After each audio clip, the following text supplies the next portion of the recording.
Meron pa. Okay, sige po.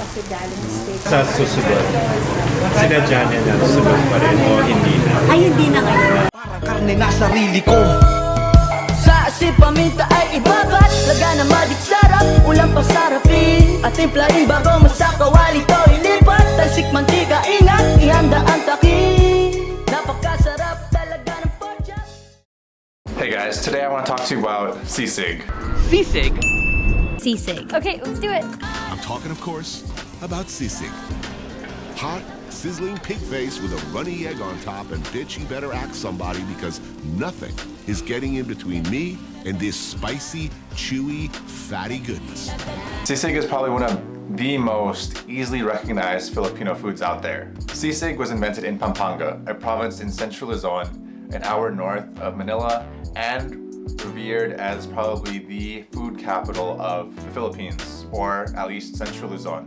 And while you may see it commonly in silogs, sisig is a pulutan, or drinking food, much like Korean anju.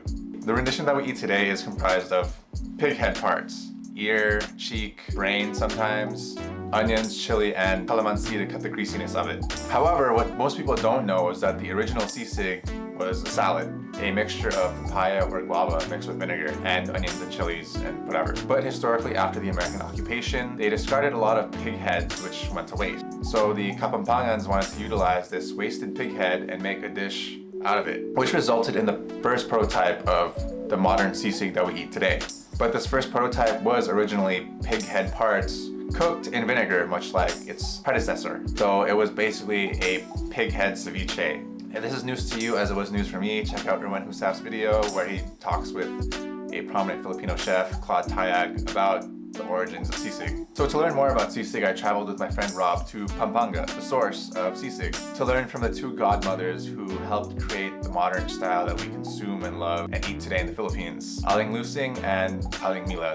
And it is because of these two manangs that the ceviche-style sisig evolved into the final product that you see today. Grilled, broiled, unctuous, chewy, greasy. Both manangs are credited with creating the original sisig and are not only famed institutions but cultural relics of Kapampangan cuisine. So let's dig into the most famous Kapampangan food that we know and consume, sisig.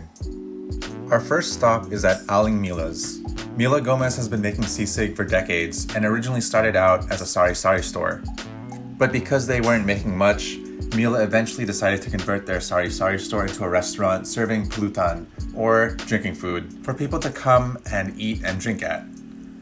Mila started with Tokwa't Baboy, a mixture of soy sauce, or toyo, pork ear, pork belly, and deep-fried tofu. Eventually, she decided to expand to include her famous sisig, which is deep-fried rather than grilled. Ako po si Mrs. Milagros Gomez. Dito sa Milas, nag-umpisa ako ng pagtitinda dito sa Milas. Yung sari-sari store lang. Natimpla ko na mahina ang kita ng sari-sari store kasi pera-pera lang ang tubo doon. Naisipan ko yung Tokwa't Baboy. Yun ang una kong inain sa mga tao. Kasi yan, parang style ng pulutan. Hindi pang-ulam sa kanin.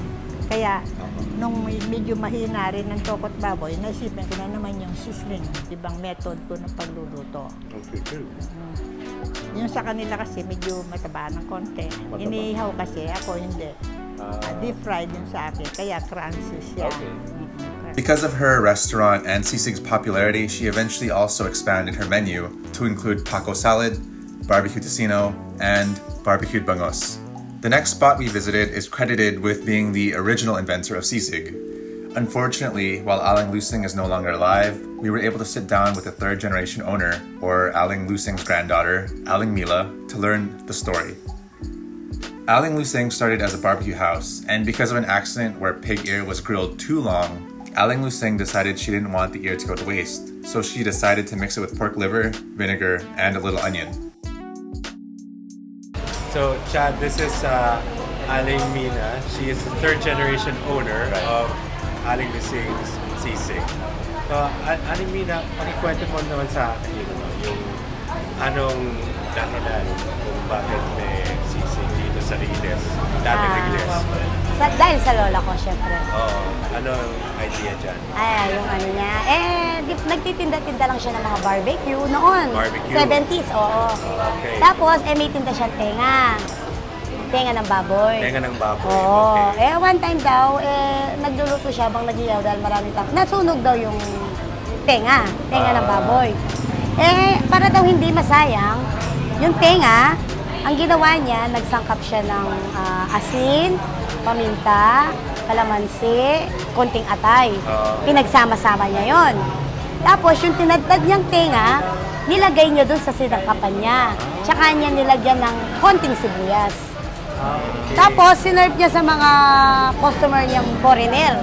May Clark pa nun yung mga Air yung mga Force. ano, Oo, yung mga Air Force. Sinerve niya sa kanila. Nagustuhan. Laging nagpupunta dyan. Tapos pinamalitan ng mga foreigner at saka yung mga souvenir. Ganyan, yung mga umiinom-inom. Hanggang nauso. Tapos sinama niya yung ulo ng yung face. Baboy, Oo, pork face. Kasi magkakasama yun, di ba? Pag binili mo sa palengke. Yun, nilaga niya yun. Ginawa niya sisig. Because of Aling Lucing's proximity to the Clark Air Base, Mina tells us that foreigners would come try sisig and to their surprise, keep coming back. This eventually brought more customers craving her unctuous, greasy, fatty, and delicious sisig. Hey guys, so thanks for watching this episode on Sisig. So from interviewing these two manangs, I learned two things. Kapampangans are bomb-ass cooks. And the second is, which is basically that Kapampangans are very proud of their food. The reason I bring this up is that there's a controversy regarding sisig. The controversy is basically whether or not egg belongs on sisig itself. I can't choose a side because they're both good, but like I feel the Kapampangans on this. From this controversy, I kind of learned that the addition of an egg is kind of like a commercialization of the dish because now you can find sisig everywhere in the Philippines. But I feel where the Kapampangans are coming from because there is something totally different about that sisig that really can't just replicate. Like even the one I'm eating now is not the same. I never realized how different the Filipino food I had growing up here would be so different than the ones that I ate in the Philippines. And the sisig is just like one example. I mean, from watching that footage, you kind of saw how unctuous and delicious and gristly and like thick. Man. To learn about this one province in the Philippines, Pampanga, there's a lot of really good food there, and I have some more videos coming up where you'll kind of learn more about what Kapampangan cuisine is. But I kind of wanted to start off with sisig because it's the most famous. This is only Pampanga. There's a lot more provinces out there, and I have yet to even fully delve into my own heritage and food cultural traditions in Ilocos, where my mom's side of the family is from. So if this is relatable to you, join me in discovering Philippine heritage one dish at a time. Ano ang mga pagkain ng Kapampangan? Anong sasabihin mo sa kanila? Masarap. Masarap ang luto ng Kapampangan. Ano ang nakakaiba dyan?